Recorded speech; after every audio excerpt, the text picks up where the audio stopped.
Imagine a chair so feared that even hardened soldiers, builders, and skeptics refuse to sit in it. A piece of furniture so ordinary at first glance, yet whispered to bring sudden death to anyone reckless enough to rest upon it. That's the legend of the infamous cursed chair from a small English inn, a tale that has fascinated and terrified for over 3 centuries. But is this story of supernatural vengeance true, or simply a clever trick of folklore, coincidence, and fear?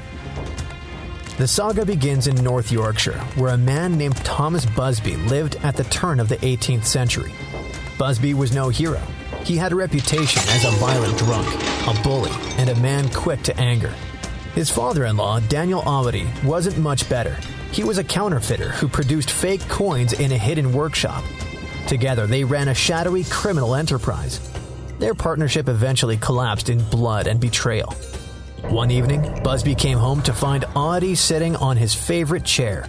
The two quarreled, threats were engaged, and later that night, Busby crept into Awady's house and killed him with a hammer. The crime was discovered quickly. In 1702, Busby was arrested, tried, and hanged.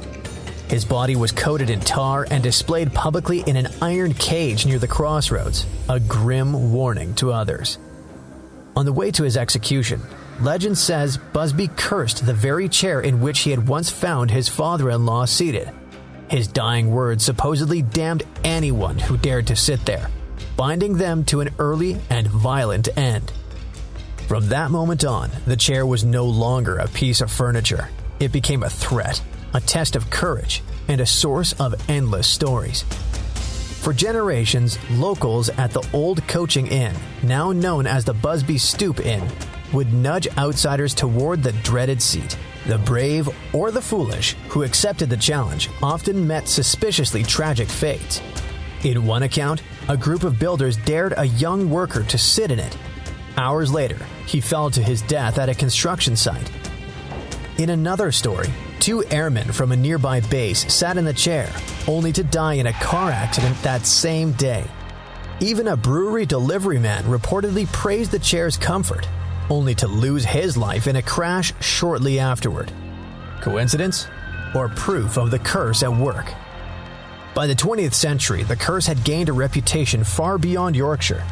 Canadian airmen during World War II were warned to avoid the chair, with stories spreading that those who sat in it never returned from bombing runs. Pub landlords, unnerved by the mounting tales of death, eventually locked the chair away. Finally, in the late 1970s, it was given to the Thirsk Museum, on the strict condition that no one ever sit in it again. Today, it hangs high on a wall, safely out of reach. But here's the twist. Some historians believe the famous chair may not have existed at all in Busby's lifetime. According to Dr. Adam Bowitt, an expert in antique furniture, the design is consistent with the style produced in the mid-1800s, long after Busby was executed. That means the so-called cursed seat might not have been around until nearly 140 years after the supposed curse was spoken. If true, the entire legend crumbles, or perhaps it becomes even more intriguing. Could the curse have been attached to the chair retroactively, transforming an ordinary object into a symbol of fear through nothing but stories and superstition? And yet, people still swear by the chair's deadly reputation.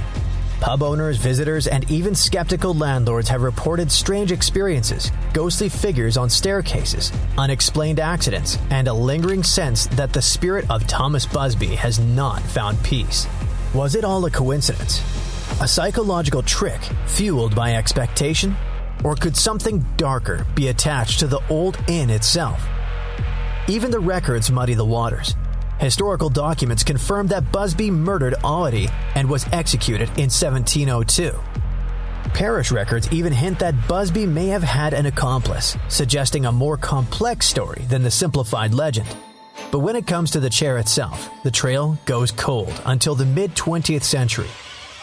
No mention of a cursed seat appears in written accounts until newspapers and local storytellers began amplifying the myth, feeding the idea to visitors hungry for a ghostly thrill. Still, the curse refuses to die. Tourists flock to the Thirsk Museum just to glimpse the chair hanging ominously above the floor, frozen in its untouchable state. The inn continues to trade on its eerie past, proudly displaying signs of the chair and gallows as reminders of Busby's dark legacy. The chair has become part of the identity of the town itself, blending fact, folklore, and fear into one enduring story. Whether the Busby chair is truly cursed or merely a clever ruse that spun out of control, its power is undeniable, not as a supernatural force, but as a tale that grips the imagination. After all, how many ordinary chairs could inspire centuries of whispered warnings, strange coincidences, and fearful respect?